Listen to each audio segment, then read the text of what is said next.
Good evening, I'm Pat Shingleton. In my career here in Baton Rouge, I've been with you for 438 tropical storms, 12 of which became hurricanes that made direct landfall in our state of Louisiana. I, along with the WBRZ weather team, were with you during Andrew and Isaac, Rita, Katrina, and the most devastating storm to strike the Baton Rouge area, Hurricane Gustav in 2008. The impacts of Gustav were disastrous. The winds from the storm effectively shut this city down. Roof damage affected most of us. Thousands of trees were snapped and uprooted as they clogged numerous roads. Some of us were without power for weeks. Even a quiet year can produce a powerful storm. There are many simple things you can do to prepare for disaster. Our team always stresses the importance of being prepared. Every threat should always be taken seriously, no matter the category of the storm. The most important thing that you can do is have a plan. Through this next hour, the WBRZ weather team will be helping John and Jane, a local couple, and they're going to prepare for the next big storm, Hurricane X. Now, this storm will bring with it winds of 80 miles per hour, $2 billion in damages, storm tides over 18 feet, 41 deaths, 15 to 20 inches of rain. You can be like John and Jane, because in the end, they will be ready to weather the storm. But will you?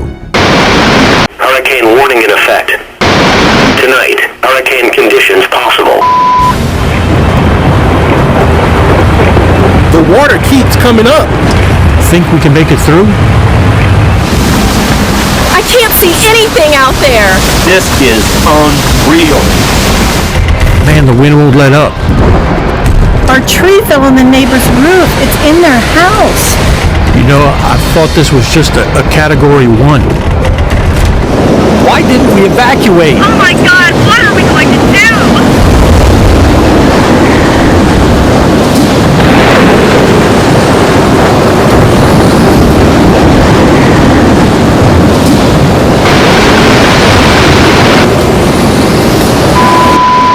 This storm is entering the Gulf of Mexico as we speak, and we are awaiting the latest observations from the hurricane hunters. They're flying into the eye of the storm at this moment, and this afternoon we'll know whether or not this system is intensified. By the looks of it, it certainly has begun to reorganize. We've been tracking Tropical Storm X across the Caribbean, and it's finally cleared its biggest opposition, the mountains of Hispaniola, which now leaves plenty of warm water for this storm to strengthen. And we're just starting to hear that the new report is in from the hurricane hunters. They're still in the air, and it looks like as of now, we officially have Hurricane X. Sustained winds have reached 74 miles per hour, the criteria for a storm to be classified officially a hurricane. We're going to pass it back over to meteorologist Robert Gautreaux in the WBRZ Weather Center with the latest stats on this storm. Robert. Thanks, Josh. As you said, 74 miles per hour is necessary for a tropical storm to be classified as a hurricane. And according to the hurricane hunters, the winds have intensified to at least 80 miles per hour, officially making it a Category 1 hurricane. Pressure's bottomed out at the moment at 975 millibars, and it's moving west-northwest at 12 miles per hour. You can see, smack in the middle of the hurricane cone, the National Hurricane Center shows that Baton Rouge directly in the center. This is a ways out still, but we tend to agree with the National Hurricane Center that it's very likely Baton Rouge will be impacted by this storm. And he mentioned there's a lot of warm water for the storm to muster strength, and that's what we're watching at the moment. In this Gulf, we're hoping that a little bit of dry air and wind shear will come into play. That'll help suppress further intensification, but if the storm speeds up a little bit, the real thing we're going to be worried about is storm surge. That's very true, Robert. Even a Category 1 storm can produce major flooding and coastal erosion. With that, we're going to toss it to meteorologist Keller Watts on the coast in St. Mary Parish, monitoring the situation there. Keller, with this storm officially in the Gulf, that means anywhere from Florida to Texas is fair game. Current forecast shows the storm impacting Louisiana. Have you spoken with any residents there and how they're preparing? Yeah, Josh, I've started seeing a few people preparing their homes and businesses. Now, some people have already started boarding up just to be safe. Now, they've been in this situation before, and they know it's better to prepare now than be left out in the elements when it's too late. Now, considering the projected forecast path hasn't changed much, and what these people have experienced in recent years, preparedness has really become the theme here. We've seen some fishermen out there, so not everyone has bunkered down yet. Now, we're going to come back with some business owners and hear their stories from previous storms. But for right now, it's back to you in the studio. Thanks very much for that report, Keller. We'll check in with you again later. To recap, we now have Hurricane X entering the Gulf of Mexico. It's a Category 1 storm with maximum winds over 75 miles per hour and eyeballing Louisiana. That is where current forecasts have it making a landfall in the coming days. We'll be watching very carefully from the WBRZ Weather Center and have continuing coverage for you as this storm gets a little bit closer. Wow, I've never been through a hurricane before. Are we going to be okay? Yeah, I've been here all my life. As long as we prepare and have a game plan, we'll be fine. No problem.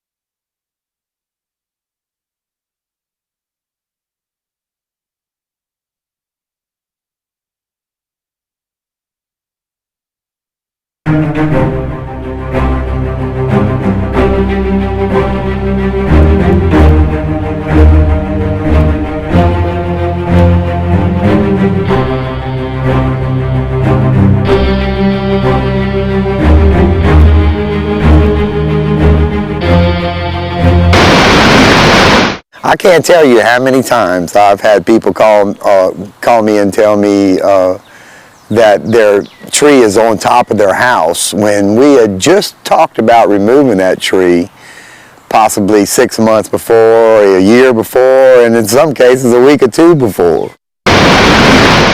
Hurricane Gustav, one of the worst hurricanes to impact the Baton Rouge area. Most of the damage across our area was a result of falling trees. Hurricanes usually weaken dramatically by the time they reach Baton Rouge. Many trees around the Baton Rouge area have survived numerous storms. During Gustav, many of those trees fell onto homes, cars, and power lines. In some of the heavily wooded areas, we saw very large trees and fallen power lines blocking the streets. Many trees across Louisiana have very shallow root systems, which doesn't help the tree against strong winds. Trees, along with Gustav's fierce winds, were the culprits of not only physical damage, but loss of power and transportation woes. Entire sections of the city were cut off by mountains of debris. Few homes escaped roof damage as the storm passed over the capital city. In the event of a storm, you can take steps to reduce the risk of falling trees and the potential for damage to your home. If an arborist like myself tells you that I think that this particular tree needs to be removed because it's dying or it's unsafe or it might be lopsided, you know, a little bit heavy on one side, you know, and you can't really reduce it to the point to where to be safe, then you should remove the tree. What we do is we go in there and reduce the crown, they call it crown reduction, just by trimming all the inner growth and the dead limbs and raising the canopy a little bit and trimming the tree properly, pruning it properly. This lessens the wind drag during high wind storms, during violent storms. If the wind can rush through the tree, it won't be prone to blow it apart or blow it down.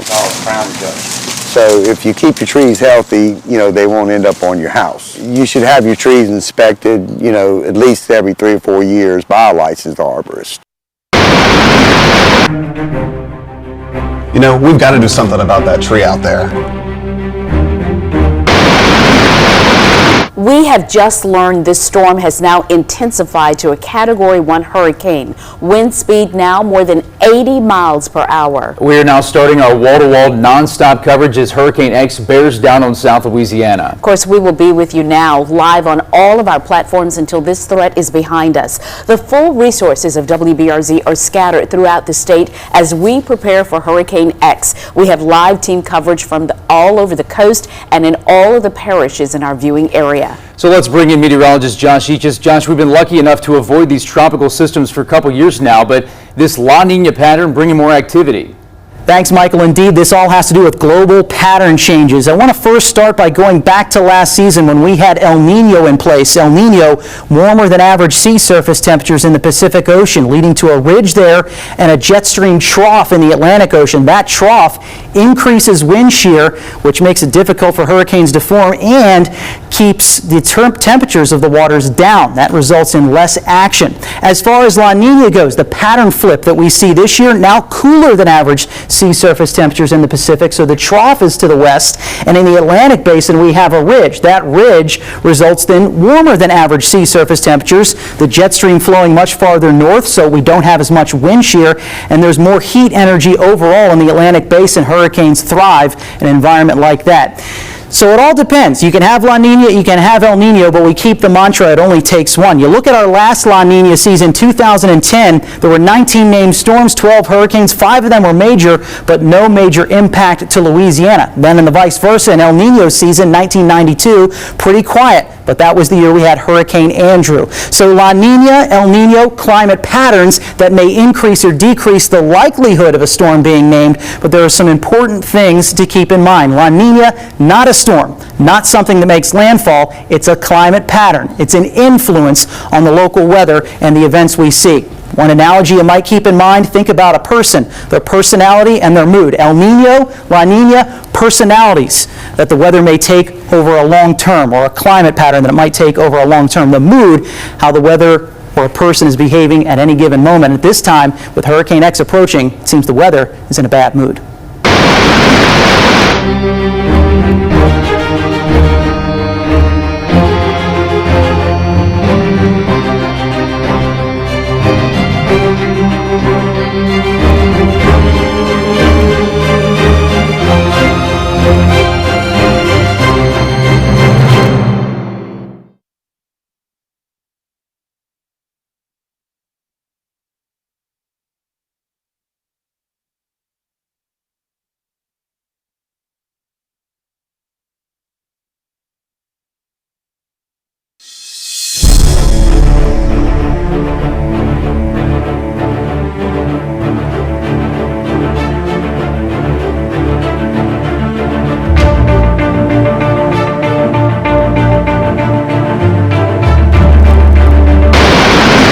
They're dying, Shirley.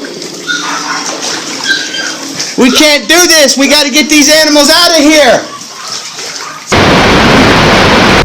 We all know our pets are beloved members of our family. It's easy to assume that they may be able to accompany you, but if you need to head to a shelter, most of the shelters don't allow animals. Make sure your pets have a safe place to stay during any hurricane threat. Well, this is my first hurricane, so it's kind of scary and exciting at the same time, you know? Yeah. My biggest problem was I didn't know what to do with the dog. What did you do with yours? Okay. Well, that sounds like a plan. That makes me feel much better. Right now, she's wading in that bayou trying to find her dogs. The water is up to her chest. She's 80-something years old. I think I'm going to go try to help her see if her dogs are dead or not. The dogs shiver like crazy. Shirley!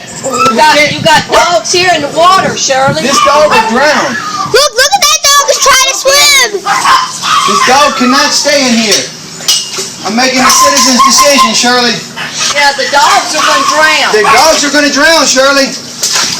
These dogs are just treading water back here, Shirley. Their hearts are beating real fast. Oh my God. The animals are going to drown in here. Shirley, your dogs are dying.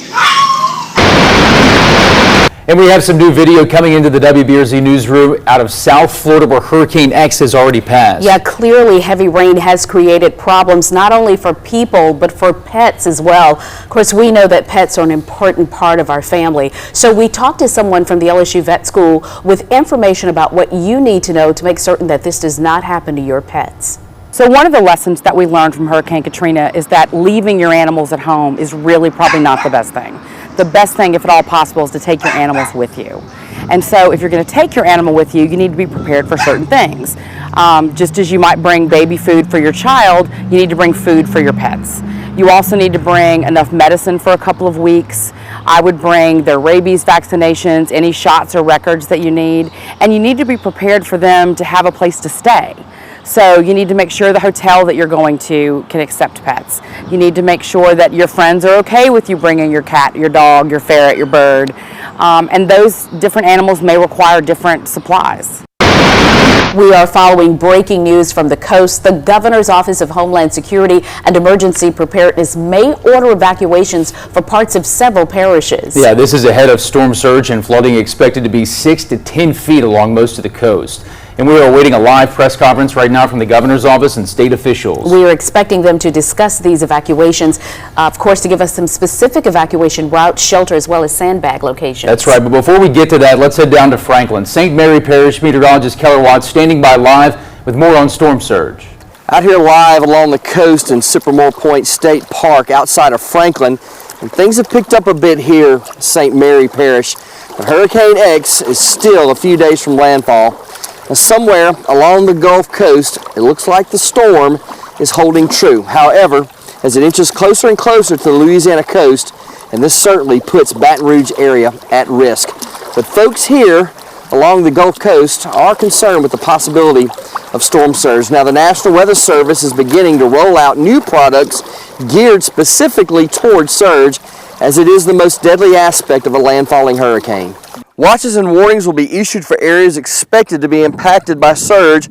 A storm surge warning will mean life-threatening surge is expected within 36 hours, and evacuation orders should be followed. Now, the National Weather Service will put out related bulletins mentioning key areas. Then there is a potential storm surge flooding map. This one can be a bit tricky. What it will show is water height above ground that has a 10% chance of being exceeded. Now, essentially, this is a reasonable worst-case scenario. With all of that in mind, we caught it with some locals that are getting ready to take action. Sheriff Department, local St. Mary Sheriff Department in this area comes down and tells you you got so many hours to get out or whatever. The storm has come into the Gulf now and it's headed towards the bay. You help your neighbors out, see what they need and all, and move, get all your vehicles out, and of course your boats. The big problem is the boats, because of course some people with they have some big yachts in the harbor here. You leave those there, and like with Rita, some of those just took off and drifted way out into the bay, and some of them went in. We came back and there was some big boats and camp yards and stuff. And prior to me living here, I thought the water came up and then went back down. Everybody goes home and everything's fine. But for Rita, for instance, it put 2 foot of mud on top of everything. You can't, coming back in, you can't even see the road from the ditch and everything. I mean, you're shoveling mud for days. You think that water comes up, goes down, everything's clean like it is now, but it doesn't work like that. And then the salt water staying over the vegetation a lot of times will actually kill the vegetation if it stays there long enough. It's really surprising what the water can do. Out here live along the Louisiana Gulf Coast, Sycamore Point State Park in St. Mary Parish, I'm Keller Watts with WBRZ News 2. All right, meteorologist Keller Watts joining us live down in St. Mary Parish. We appreciate it. And as Keller mentioned, the potential for storm surge throughout coastal Louisiana, that played a huge part in the decision to issue these mandatory evacuations. Okay, so here's that briefing from the Governor's Office of Homeland Security and Emergency Preparedness. Based on where that storm is, how quickly it's moving, what the projected impacts are going to be, kind of drive those conversations to evacuations, whether mandatory or voluntary. And the parish presidents and parish emergency management personnel will also have those discussions. On those daily conference calls with GOSEP, we'll get that input from the parishes. What are you thinking in terms of evacuation? Where are you looking at? Low-lying areas, of course, would be one of the first areas that's considered for evacuations. The governor and his staff will be notified well in advance of anticipated landfall of the storm, and generally about 3 to 4 days prior to landfall of that storm, the governor will host or conduct what's called a Unified Command Group meeting, and it'll be conducted here at GOSEP. The governor, his secretaries, cabinet secretaries, directors of state agencies will come to GOSEP, and he'll receive a briefing from all of the state agencies on what actions they're taking, what actions they expect to be taking, and what preparations they made in anticipation of the landfall of the storm.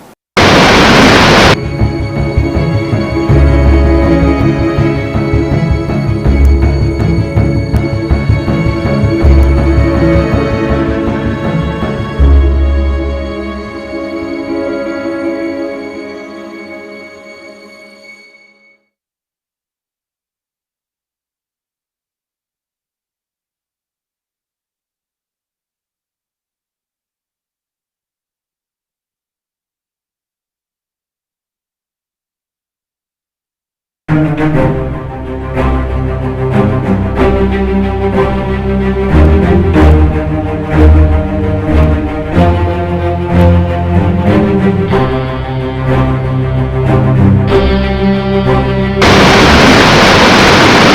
going to be very busy over the next 72 hours. A variety of generators such as these will greatly assist your family when the power is out. Hey Jane, after doing some research and I've talked to a few people, I really think this generator will work for us. All right. John has the right idea. Here in Louisiana, when it comes to the power going out, it's not a question of if, but typically a question of when. We already explained the threat regarding trees, so with so many exposed power lines, the threat of gusty winds could mean days or weeks without power. Without power, how will you keep your food fresh? How will you stay cool? How will you receive weather updates? Luckily for you, the WBRZ weather team is constantly broadcasting 24 hours a day, 7 days a week, over the air on digital channel 2.3, online at WBRZ.com, and also on our smartphone app. We even broadcast live over the radio. We are with you before, during, and after the storm. We never leave your side. Without power, though, there's no way for us to keep you informed. I don't think you can ever prepare early enough. Most people will panic, obviously, when the storm hits, whether it's for generators, and in most cases, the generator's been sitting up for a year or so, or since the last storm, and it's not going to start or run very well at all because of especially with the fuel that we have today, with the ethanol in it. It's going to varnish the carburetor. It's going to do certain things to the internal components of the engine of the generator, and it's not going to operate. So it's always good to start it, maybe change the oil, check the air filter in advance, and even put it through a test for 30 or 45 minutes to make sure that it's operating okay, while you still have time to maybe go out and get some parts or get someone to look at it for you.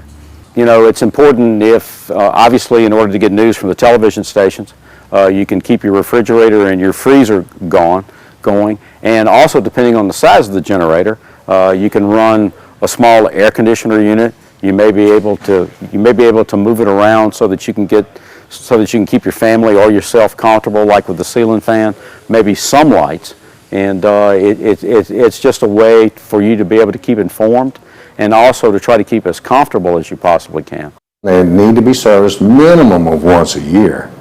I recommend right before hurricane season to get a service before anything comes about.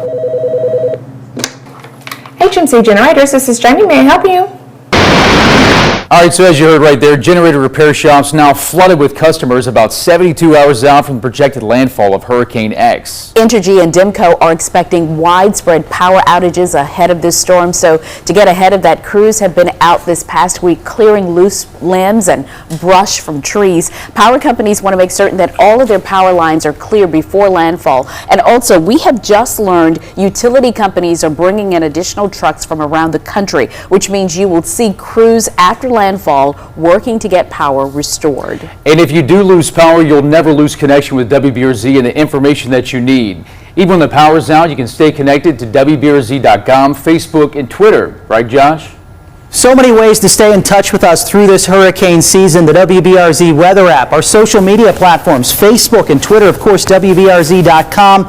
And we have so many ways that you can access information on the website there. And we want to remind you, as you get this information from us, blast it out to others. Get the information, share the information so we can get others to safety. It's important to remember, others may not watch television, may not have social media, may not have access to a computer, but we still want to make sure they have this crucial information as storms like X are approaching our forecast area. This is what we provide to you. When an outlook is issued, if a storm is possible to develop, we're going to provide that expertise and let you know as soon as that information becomes available. If there's an advisory out, if a storm is named, we're going to make sure you're the first to hear it from us first. And finally, if there are watches and warnings, hurricane watches, hurricane warnings, if the storm is coming, we're also going to be the first to let you know that that's the case, because time matters when we're in a situation like this. We've invested in accuracy and immediacy, and we've done it for you. And meteorologist Robert Gautreaux is going to tell you some of the ways we make that possible. Hold on, everybody. We're streaming live on Facebook.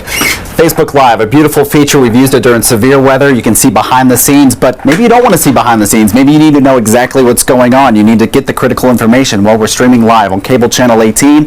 That's right here. We call it cable channel 18 because it is on Cox cable channel 18, but you don't need Cox to have it. We broadcast this online on WBRZ.com. We broadcast it also ETEL 120. Maybe the cable goes out. We have it on the air, digital channel 2.3, and we're streaming live on the app. You can take this with you if you need to head to shelter. It's very common during tornado season. Now that we have a hurricane upon us, it's a smart thing to do. There's no reason why you can't access this from wherever you are, not only here in Louisiana, but across the world as well. So beyond our app, we can get blogs on the app. We get video forecasts on the app. Pat personally notifies you whenever there's a warning or anything near your location. You'll hear his voice. He'll give you the warning, and if tu hablas español, you'll hear my voice in Spanish. One other thing we're doing beyond the app is social media. So take a look at this over here. We have social media updates, the fastest in the city of Baton Rouge. You're going to know it here first. Not only is it in Spanish, we also have updates in American Sign Language for the deaf. A regular, original WBRZ weather channel where, again, we're Facebook streaming live, and the fastest updates, keeping you updated constantly. And hey, look, we have Twitter too. So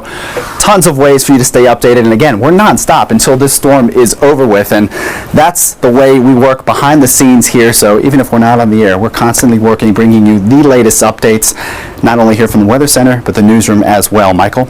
Josh, Robert, thank you. The news team also working around the clock to keep our communities informed. John Pastorak live in our newsroom right now. Welcome to Hurricane Central, the eyes and ears of our hurricane coverage. It's not real crowded and action-packed right now because our crews are out in the cities, towns, and parishes and along the coast covering the storm. They're our eyes in the field, and they'll send back pictures and information online and by satellite. But let me show you, the eyes here in the newsroom, it's right over here, News Control. Come see. Okay, this is where we're watching Hurricane X as it approaches. We can monitor everything here. Feeds coming in from Pensacola to Gulf Shores, Grand Isle to Galveston. You might say the ears is right over here. This is our content center. Now this is where they're listening to state police, city police, sheriff's departments all across South Louisiana. They're also in touch with the Governor's Office of Homeland Security and Emergency Preparedness. This is where the information comes in. Let me show you where it goes. Immediately to our web staff right here.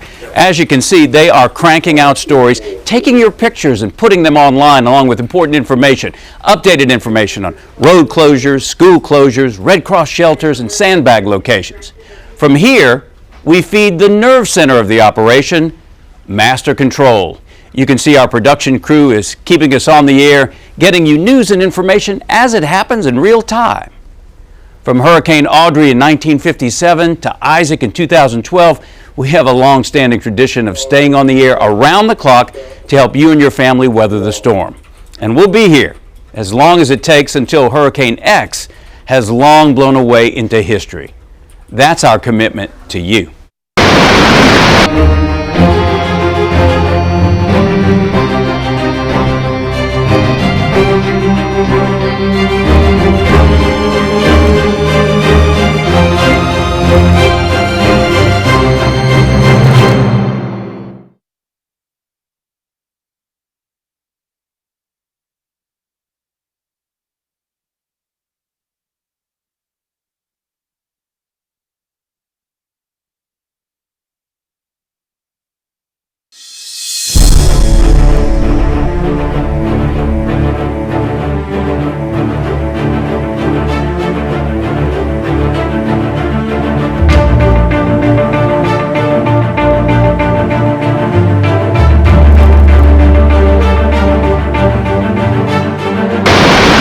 With an approaching storm, prescriptions can be refilled the day of a storm or sometimes not even the day before the storm.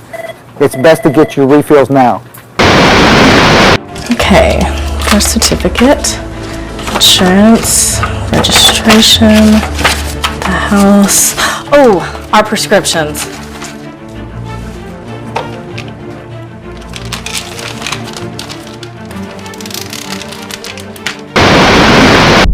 One of the most important things that you can do is to protect your vital documents and medicine.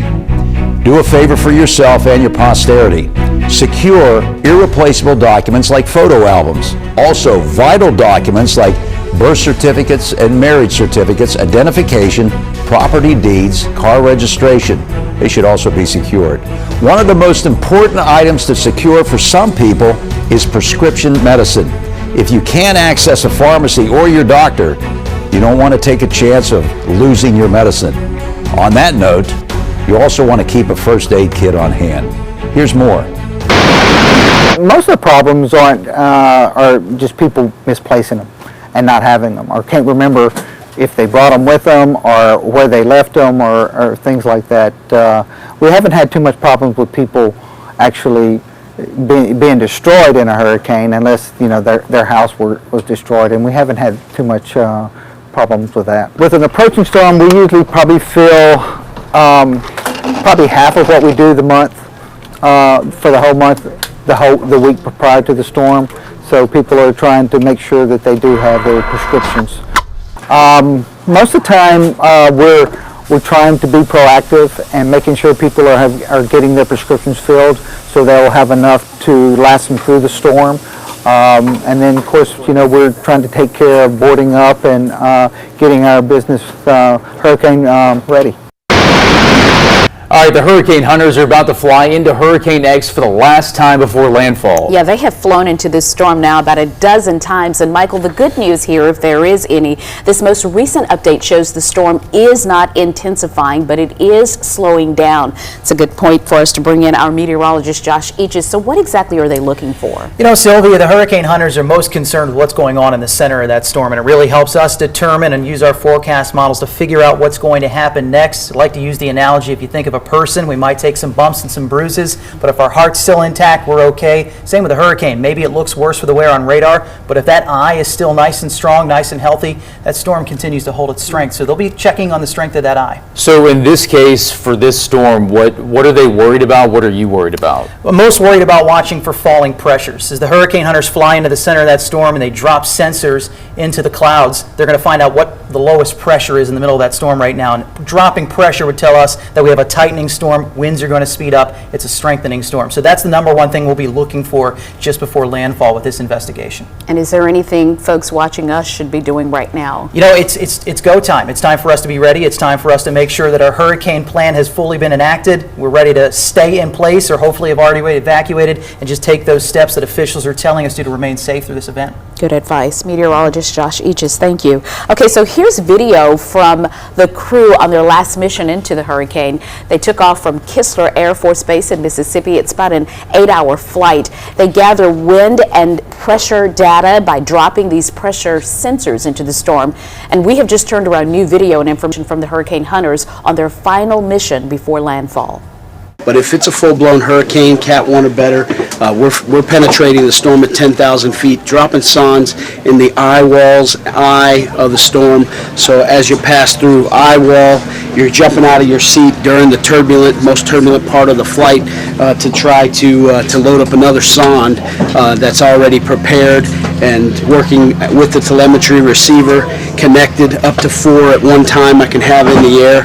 And so as we're passing through, I'll have 3 sondes, eye wall, as we penetrate and pass through. Usually that takes about 6 to 7 minutes to do that pass. Once it makes landfall or starts to make landfall, we'll pull back and do what's just called shore patrol. We'll stop dropping sondes, just use the aircraft instrumentation to gather data as the storm heads on into land, and then we have a handle on what the storm's capability is at that time, or what its strength is as it makes landfall.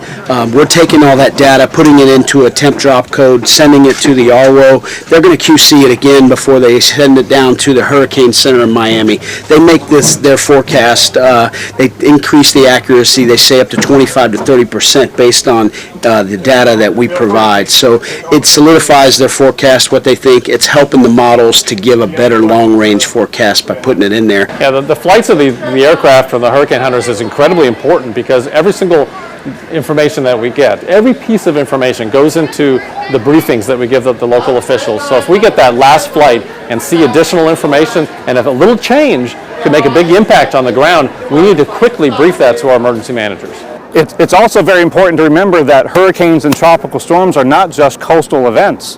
When landfall of the center of these storms occurs, that's just the beginning of the impacts, and we are still forecasting where the storm's going to go, how strong, how large, and what the impacts are going to be in inland areas, because the strong winds, the tornadoes, the water impacts, especially due to inland flooding, can extend hundreds of miles inland and last for days after landfall. So the data that we're collecting and the forecasts we're making near and at the time of landfall are really largely helping the folks farther inland who might be impacted, because the decisions that are made to evacuate people from storm surge at the coast are made well in advance of those last few hours before landfall occurs.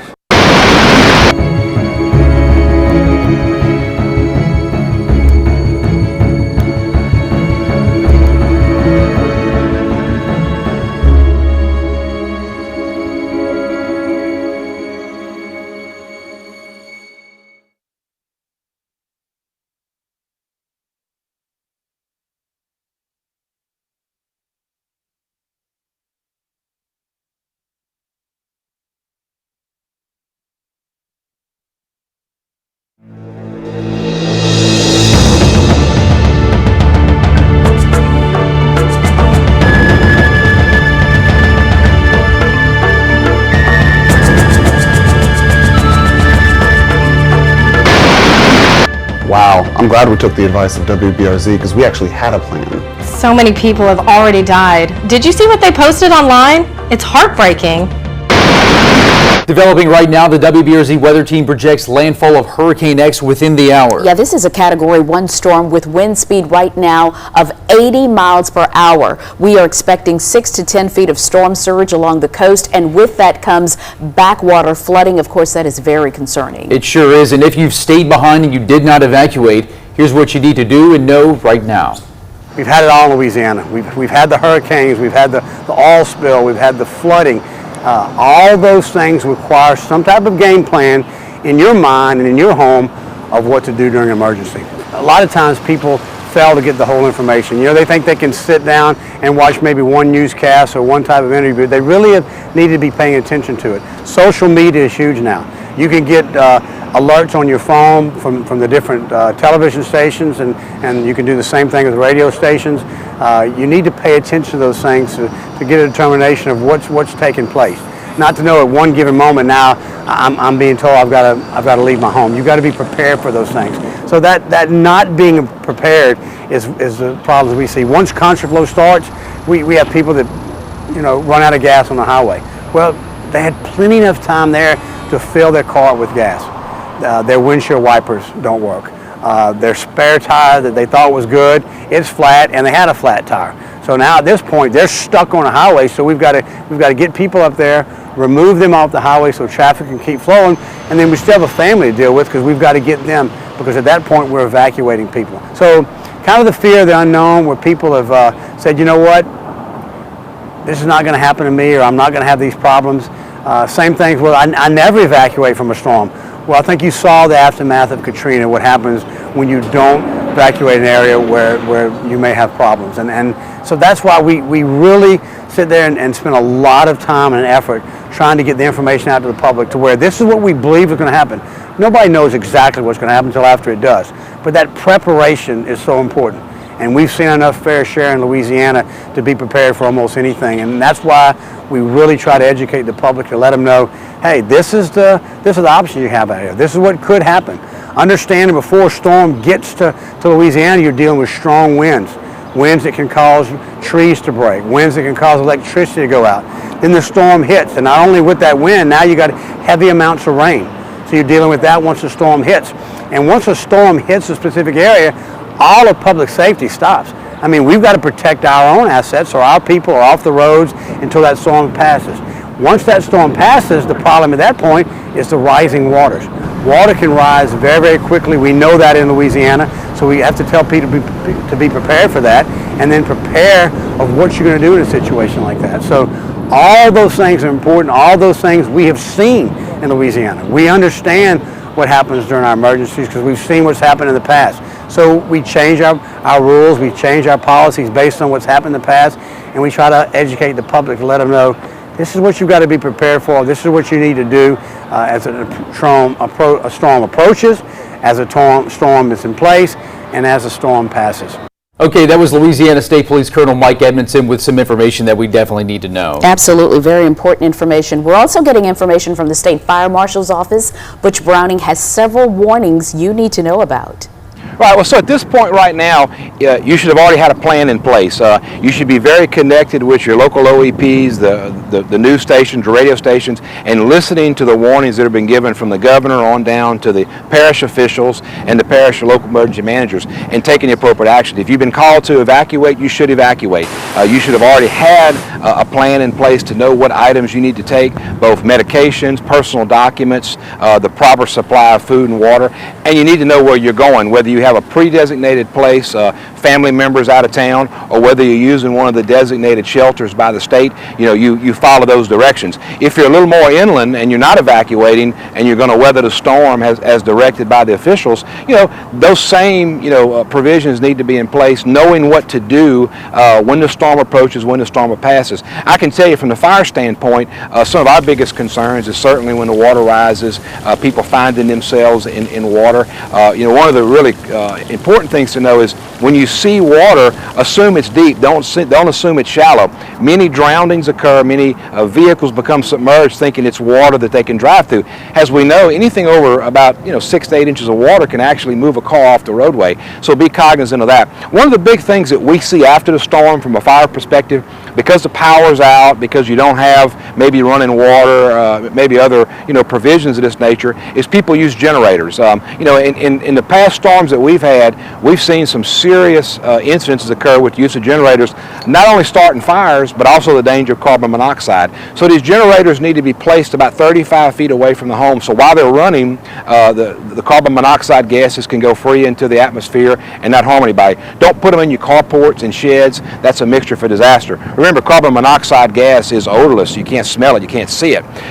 The other interesting thing about generators is we documented a lot of fires because you run in these things for hours and hours. When you stop to refuel it, you immediately refuel it. If you spill fuel on that manifold, it will cause a fire. So there needs to be a cool down period where you can fill these generators up properly with refueling and then start them up again. All right, again, that was State Fire Marshal Butch Browning. Yeah, he had several very important pieces of information specifically for after the storm when it rolls through fires from generators, carbon monoxide, both of those big concerns. Yeah, he suggested to be extremely careful refueling generators. And as for driving into flood water, simply said, don't do it. We know it can be deadly. It sure can. And that interview coming from the capital city where conditions haven't gotten too bad just yet. But we last checked in with Keller Watts down in Franklin. They were in the process of backtracking from the coast back to Baton Rouge, but got caught in one of the storm's outer rain bands. Yeah, so now they are going to ride it out from a safe area. So let's check in with Keller now. I've just been out in it. It's pretty rough out there. We've been getting hammered here over the last couple of hours. And now we're headed back to the hotel room. We've had to evacuate due to the heavy rain and the rising storm tide. It's rising pretty rapidly out there. And as you can see, it's pretty rough outside. We've also recorded some pretty high wind gusts out there over the last 15 minutes, upwards to about 100 miles per hour. There have also been some isolated tornado warnings, but thankfully we haven't really had to deal with any of that out here at this point. Now, if residents are not already, they need to be in their shelter now because the storm is here and the eye is approaching the coast, and it could be making landfall very shortly. And if you haven't prepared now, it's likely too late, as Hurricane X will be making landfall at any minute. We've already been getting reports of storm surge near the coast, and the storm itself is slowed down dramatically. Thanks, Robert. When that happens, we look at the possibility of heavy flooding. And I'm just getting the latest in now from meteorologist Robert Gautreaux, and he says the National Hurricane Center is reporting that Hurricane X has officially made landfall near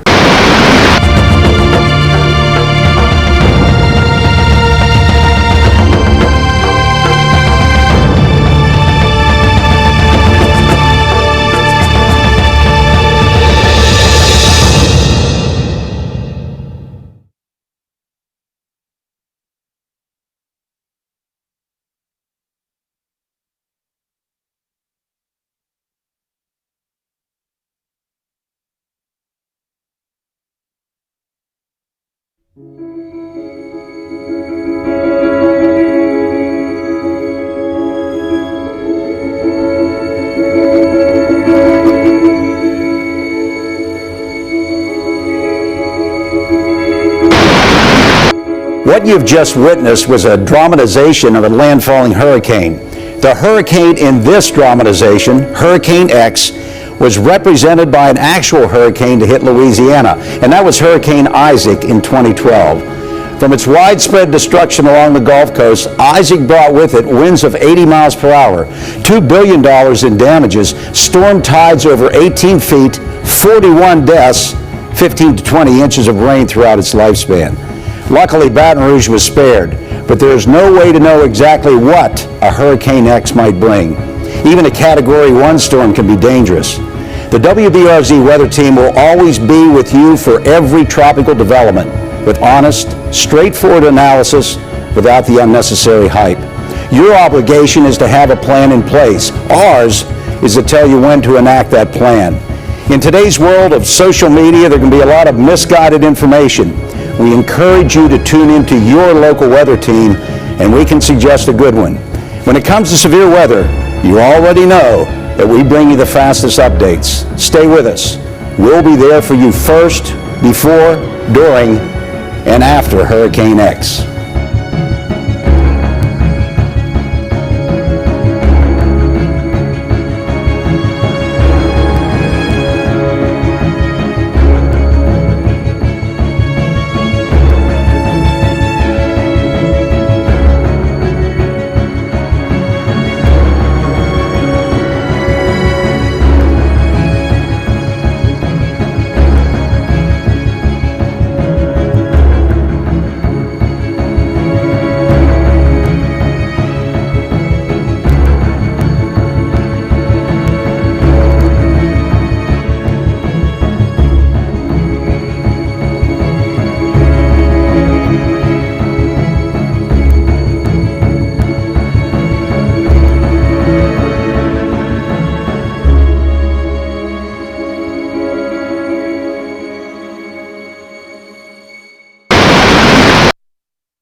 Turned around.